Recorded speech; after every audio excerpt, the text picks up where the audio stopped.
দক্ষিণ লেবাননের একটি শহরে একজন হিজবুল্লাহ যোদ্ধা হত্যার প্রতিক্রিয়া হিসেবে ফিলিস্তিনের দক্ষিণে দুটি ইসরায়েলি সামরিক ইউনিটের সদর দফতরে হামলা চালানো হয়েছে।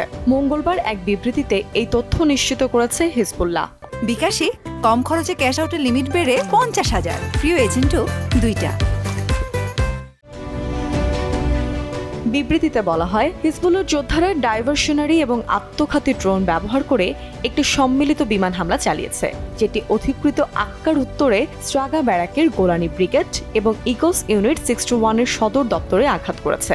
রয়টার্স জানিয়েছে, 7 অক্টোবর গাজায় ইসরায়েলের আগ্রাসন শুরুর পর থেকে ফিলিস্তিনি ভূখণ্ডে এটি হিজবুল্লাহর সবচেয়ে বড় আক্রমণ। লেবানিজ রেসিস্ট্যান্স গ্রুপটি জানিয়েছে যে এই অপারেশনটি ছিল ইসরায়েলি আগ্রাসন ও তাদের যোদ্ধাদের হত্যার প্রতিশোধ। অপারেশন শুরুর আগে হিজবুল্লাহ তার যোদ্ধা হুসেন আলী আজকৌল হাদির জন্য শোক প্রকাশ করে। সে দক্ষিণ লেবাননের আদালুন শহরের বাসিন্দা ছিল। এর আগে হিজবুল্লাহ দক্ষিণ লেবাননের সারফান্স শহরের বাসিন্দা মোহাম্মদ খলিল আতিয়ারের মৃত্যুর খবর নিশ্চিত করে। পরে বিবৃতিতে হিজবুল্লাহ জানায়, তাদের প্রতিরোধ যোদ্ধারা আলাসি সাইটের আশেপাশে ইসরায়েলি দখলদার সেনাদের একটি সমাবেশ লক্ষ্য করে আক্রমণ চালায় এবং টার্গেটে হামলা সফলভাবে শেষ করে।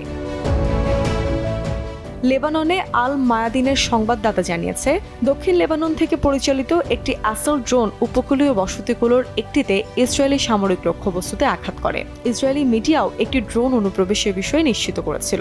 বলা হচ্ছে, ড্রোনটি আল জলিল এলাকায় প্রবেশ করলে সাইরেন বেজে ওঠে। সেই সাথে নাহারিয়ার আকাশে একটি সন্দেহজনক বিমানের কারণে ইন্টারসেপশন মিসাইলগুলো চালু করা হয়েছিল।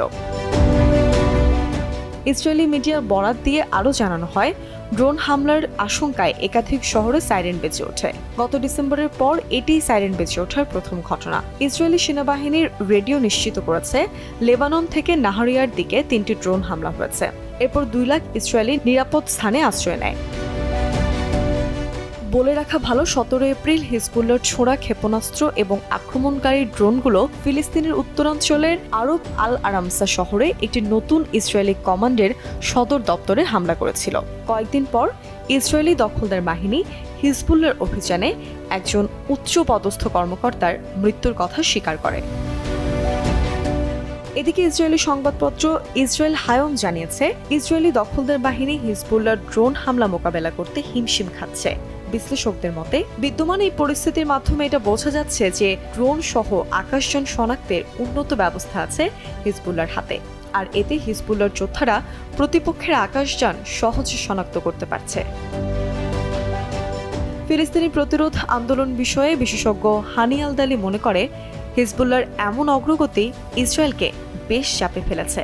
অন্যদিকে এসব বিষয় হিজবুল্লাহ ও গোষ্ঠীটির সমর্থকদের মনোবল বাড়িয়েছে। আকাশপথে ইসরায়েল নিজেদের যতটা শক্তিশালী মনে করে, হিজবুল্লাহর এই সামরিক সক্ষমতা বৃদ্ধির কারণে তা কিছুটা হলেও বাঁধার মুখে পড়েছে। এতে হিজবুল্লাহর নেতা ও যোদ্ধাদের সম্পর্কে তথ্য সংগ্রহ ইসরায়েলের জন্য কঠিন হয়ে দাঁড়িয়েছে।